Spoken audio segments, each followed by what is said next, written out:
Hi guys, Captain Nick here. Day number 5064 of lockdown here at the brewery in quarantine.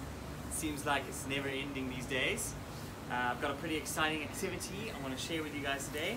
How to make your own delicious Zwakala Ginger Beer at home. Let's have a look how we do it. So, what you need to do is jump onto the Drifter website and order this ginger beer pack from us. And everything you need is basically in here. We've got some sugar, some flavorings, some yeast, and some sugar, spice, and everything nice inside here. Really, really simple. You're going to also need a 2-liter container of any kind. It's nice to upcycle, so just see if you can find whatever's around the house. And some warm water, not too hot and not boiling. So the water you should be able to still stick your finger in without screaming. Yeah, it's a little bit hot, but it'll do. Not boiling. Next, what we're going to do is take our pack, nice and easy, and we're going to chop a little piece off here.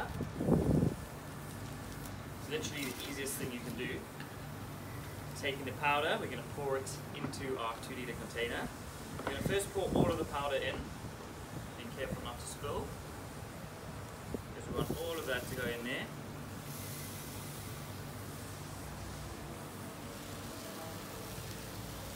I'm spilling a little bit, whoopsie. Steady hands.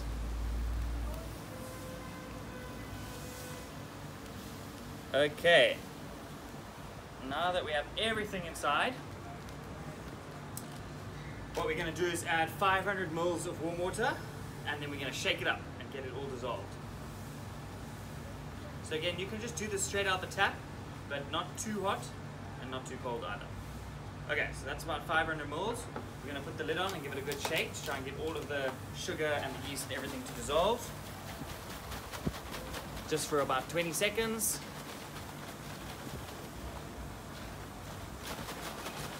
There we go. Shake up the mountain. Shake, shake, shake it. Okay, now we've got it all dissolved into the warm water. We're going to add the rest.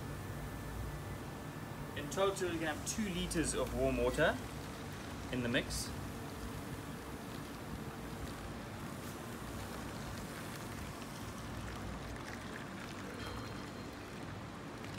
And we're going to leave a little bit of space at the top. So that's about 2 liters. And next thing we're going to do is put the lid on, but you're not going to screw it tight. I repeat, do not screw it tight. It's going to be an active fermentation happening here. So you don't want it to be closed. It still needs to be able to breathe. Just put the lid on super lightly so it can still have some airflow coming out. What we're going to do now is leave this in a nice warm spot for the next 3 days.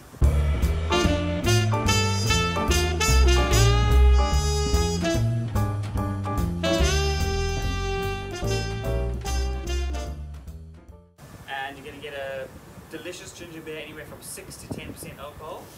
If it struggles to ferment, you need to try and warm it up. So there's a couple little tricks you can do. The main and easiest one is just to leave it in the sun during the day. That'll keep it warm. Again, do not close the lid. Do not close the lid, or it will potentially explode. And if leaving it in the sun is not heating it enough, or it's a rainy day, what you can do is put this in the sink and fill your sink with some really hot water, which will heat up whatever's inside of the vessel you're using. After 3 days, you should be good to go. You can taste it. It'll probably taste delicious. And then you can put it in the fridge to cool it. When you put it in the fridge, it'll stop the fermentation. And then once it's in the fridge, you can close the cap, which will get it to be a bit more carbonated. After that, pour it on ice, mix it with some other delicious cocktails, and make yourself some delicious ginger beer at home. Woo! Woo! Okay, it's been 3 days that our ginger beer has been fermenting. Let's give it a taste. It's smelling delicious. Pour it over some lovely ice here. Yummy, look at that. Smells gingery. Delicious. Welcome to the family, Zwakala Ginger Beer.